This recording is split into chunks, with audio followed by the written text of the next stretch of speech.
Crux editor John Allen is leading his team in Ireland, and he joins us now from Dublin. John, thank you so much for being with us. Let's set the stage here because we want to look at two developments here. The Crux Currents News Partnership for the Pope's Journey to the World Meetings of Families, of course, and the Holy Father's decision to meet with clerical sex abuse survivors while he's in Ireland.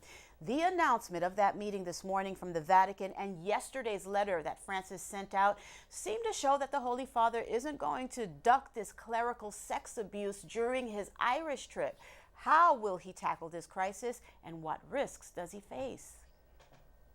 Well, listen, Liz, here's the thing.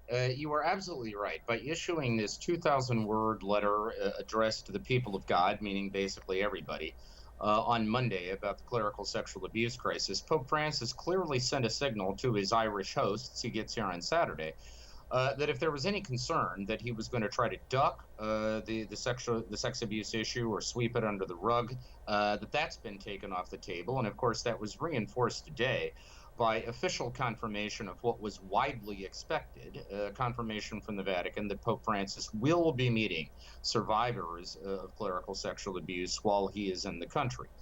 That's the good news for Pope Francis, Liz. The bad news is most Irish women and men I've talked to in the last 24 hours, certainly including survivors and victims of abuse, aren't going to give the Pope a passing grade on that letter, to be quite honest. They appreciated the heartfelt rhetoric about how deep the scars of sexual abuse go.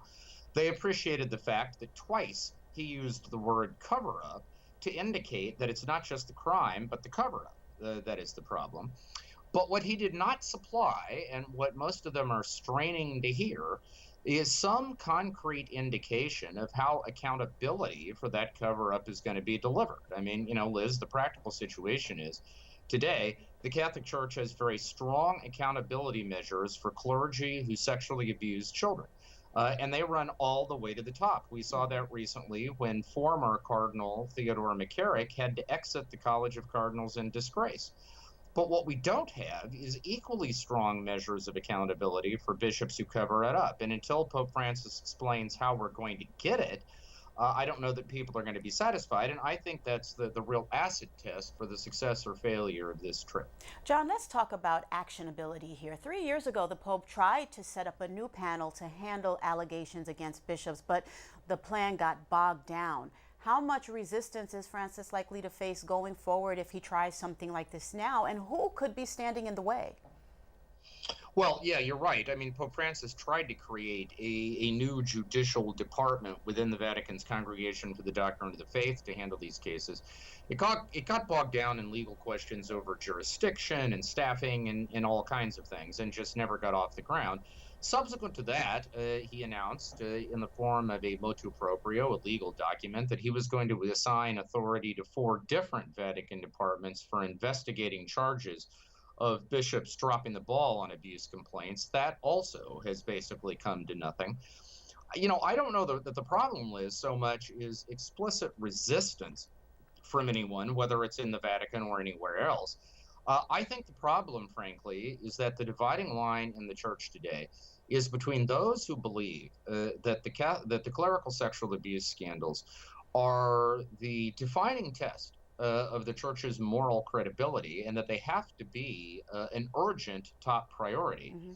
And those who think that this problem lies mostly in the past and that now all we're doing is mopping up and that therefore you can put it on a back burner. I think Francis has struggled against that back burner crowd, and to be quite honest with you, probably has not lit the kind of fire under them that a pope can and has all the tools to do when he's disposed to. John, obviously this is going to be an ongoing conversation, which brings me to my last question. Really quickly, let's explore how Crux and Currents News are joining forces during our live continuous coverage of the Holy Father's time in Ireland on Saturday and Sunday. It's a huge team. We're going to deliver comprehensive news, analysis, and expertise. How do you see it developing?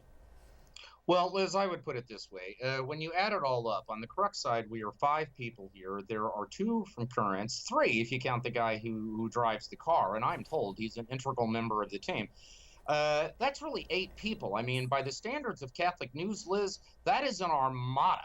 This is the most awesome flotilla ever deployed.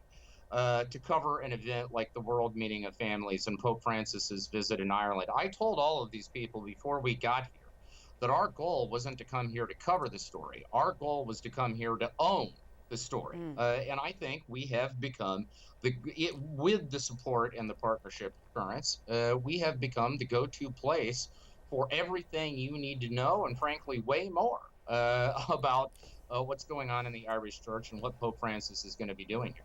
I second that. Thank you so much, John. Always a privilege and a pleasure to work with the Crux team. See you on Saturday, if not before. You bet. Looking forward to it, Liz.